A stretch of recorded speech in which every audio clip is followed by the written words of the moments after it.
According to me, अगर मुझे पूछो, there is no word as such intellectual understanding, ऐसा कुछ होता नहीं। देयर इज सिंपल अंडरस्टैंडिंग, आप समझे हो आप नहीं समझे हो, इतना ही बस होता है। फिर भी बात करने के लिए मैं बोलता हूँ यस, अभी बैठे बैठे आप सोच रहे हो ऐसा ऐसा ऐसा ऐसा, और आपका लॉजिक सही बोल रहा है, उसके साथ साथ आपका कैलकुलेशन चल रहा है दिमाग में। मैं समझाने के लिए सबको बोल रहा हूँ, because the class is for basics, ठीक है। तो आपके दिमाग में चल रहा है, आप क्या कर रहे हो, अपने इंटेलेक्ट के साथ, ठीक है, एक समझौता कर रहे हो। ठीक लग रहा है? Are you fit with the concept? कोई भी कॉन्सेप्ट हो सकता है, गीता हो सकता है, अपने पूरे लाइफ में, मैं पुस्तक का बात नहीं कर रहा हूँ। क्या होता है, ज्यादातर हम इमोशन में इंटेलेक्ट तक भी नहीं पहुंचते और हम लाइफ में रिलेशंस कर लेते हैं।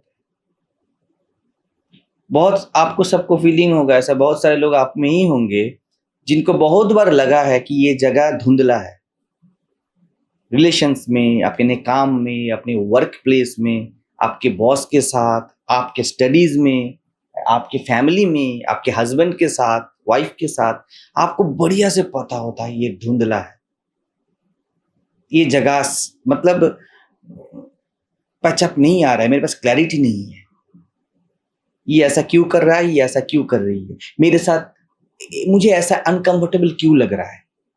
लेकिन वी गो विथ इमोशन, अरे मजा तो आ रहा है, पैसा तो मिल रहा है, पे आउट तो अच्छा है।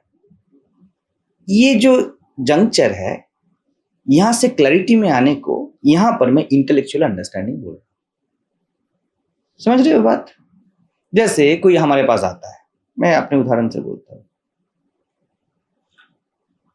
कोई आता है और 50,000 का डोनेशन देता है, ठीक है, उसके बाद वो बिल्कुल नहीं आता है, फिर आता है 1 लाख का डोनेशन देता है।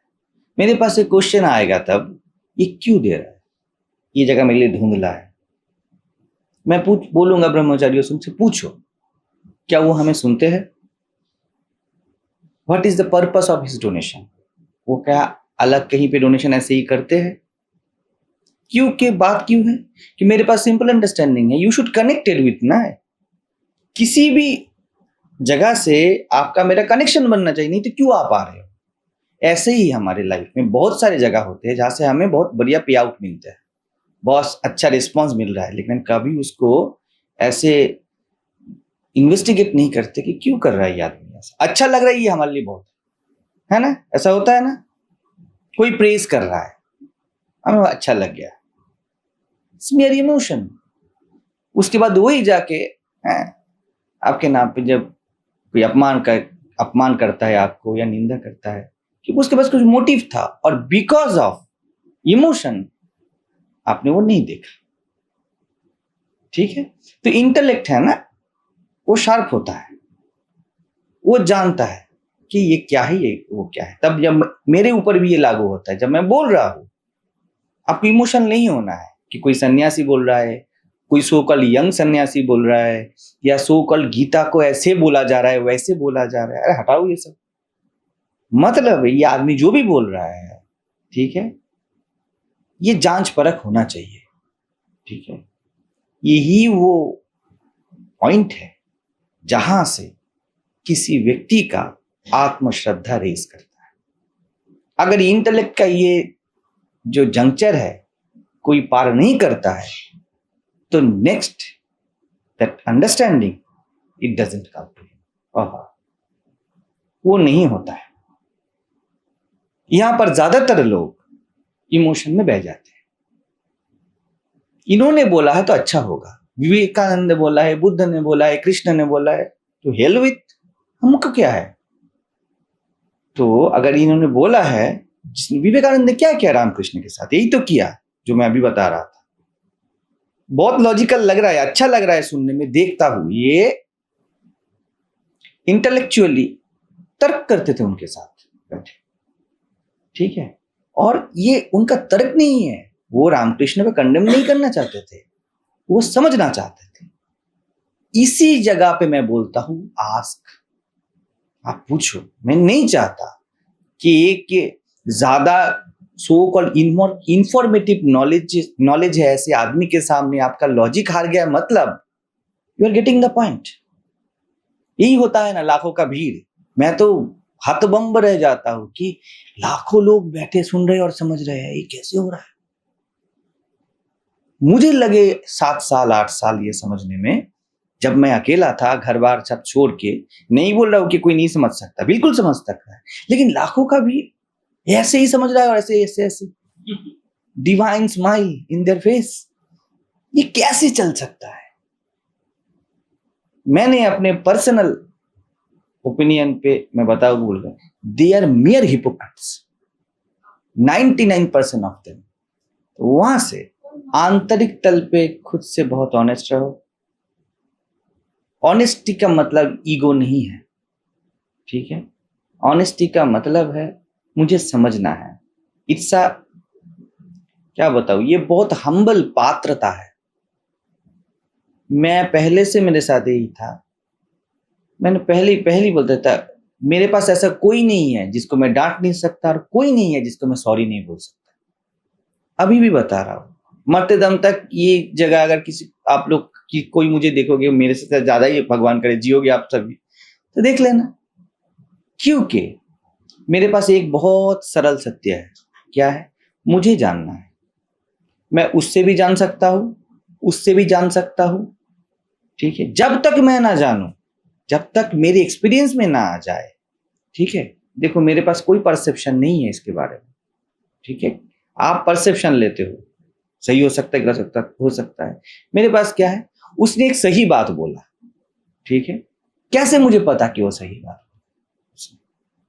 बुक में लिखा है इसलिए, बहुत सारे लोग उसको मानते हैं इसलिए, वो किसी डिपार्टमेंट का इंचार्ज है इसलिए। फर्स्ट होना चाहिए, देखो ये तीनों चीज। First, he must have logic, जो भी बता रहा है। Second, I must think about it, that is intellect. Third thing is I must go with that. Then अगर उसने सही बोला है, ठीक है, मैं क्या बोलूंगा, तुम सही थे। हो सकता है मैं उसका गुरु हूं, लेकिन इसमें मुझे इतना सा भी कोई छुटपन नहीं लगता है, ठीक है। वैसा उल्टा हो सकता है मेरे गुरु आके मुझे बोले, सो कॉल्ड गुरु आके बोले कि ये गलत है, मैं उनसे हाथ जोड़ के यही बोलूंगा, मुझे जरा समझाइए, मैं समझना चाहता हूं, और मैं उसमें अपना पूरा ऊर्जा दूंगा, ठीक है। और अगर वो गलत हुए, मैं बोलूंगा ये आपका लॉजिक हो सकता है, लेकिन मेरे पास नहीं आ रहा है, ठीक है। लेकिन इसका मतलब ये भी नहीं है, ये भी याद रखना, यहां पर रुक जाते हो आप लोग। इसका मतलब ये भी नहीं है कि मैं नहीं समझाऊं अभी, 3 साल बाद मैं नहीं समझ सकता, हो सकता है वो अभी भी सही हो, मैं नहीं समझा, तो मैं 3 साल बाद उनको लेटर लिखूंगा, यू वाज राइट। समझ रहे हो? ये नेक्स्ट पे हमारा फोकस जाता है, क्योंकि हम बहुत माने आंतरिक तल पे क्या है, छुटपन पे जीते हैं। हमको बहुत अच्छा लगता है किसी ग्रेट चीज को, गीता को या किसी को अगर छोटा कर देता, हम बड़े बन गए। अरे मेरा लॉजिक नहीं आ रहा है, योर लॉजिक। ऐसा भी हो सकता है कि कॉन्टेक्चुअल अभी नहीं समझ में आ रहा है। पिता माता भी बहुत सारी चीज बोलते हैं, जब बड़े होने पर आपको पता चलता है। मेरे हिसाब से तो आपको लिखना चाहिए कि हाँ डैड आप सही थे। ये मुझे और ज्यादा कंफर्टेबल बनाता है विथ माई सेल्फ। बहुत कंफर्टेबल मैं फील करता हूं कि मेरे पास से कोई उधारी नहीं है, ठीक है। मेरे पास एक सन्यासी थे जो कुछ मुझे इंस्ट्रक्शन दे रहे थे। ऑलमोस्ट 7 साल बाद मुझे पता चला कि वो सही थे। मैंने उनको लेटर लिखा था, यू वाज राइट। जिसको मैं आइडियोलॉजी समझता था, इट वाज ईगो। आशीर्वाद रखिए कि मैं आगे बढ़ पाऊं। मेरे पास कोई उधारी नहीं रहा, लेकिन इसका मतलब ये नहीं मैं उस समय रॉन्ग था, उस समय मैं ऑनेस्ट था। समझ रहे हो बात? ये राइट रॉन्ग का बात नहीं है, ऑनेस्टी का मैटर है। मैं ऑनेस्ट था, इतना ही आप कर सकते हो। तो थर्ड जो आता है, जब खुद का बनाते हो, जो मैं पहले ही बोला, अपने मजे में अपना मजा है, क्योंकि अपना लाइफ अपना जीना है, किसी के ऊपर थोप नहीं सकते आप। Third comes the इनेट responsibility. I must know, I must know. अभी किस पॉइंट पे आप रुक जाओगे किसी को नहीं पता। हो सकता है आप लॉजिकल और इमोशनल इसमें ही उठते गिरते रहो बहुत सालों। हो सकता है आप intellectual understanding, so called intellectual understanding के इस जाल में रह जाओ। और ये भी हो सकता है कि आपके अंदर से ये पुकार आए कि I must know by my self. ये बहुत आंतरिक खुद के साथ समझौता है। यहां तक कम लोग मनुष्यानाम सहस्रेषु कश्चित जतत सिद्ध है।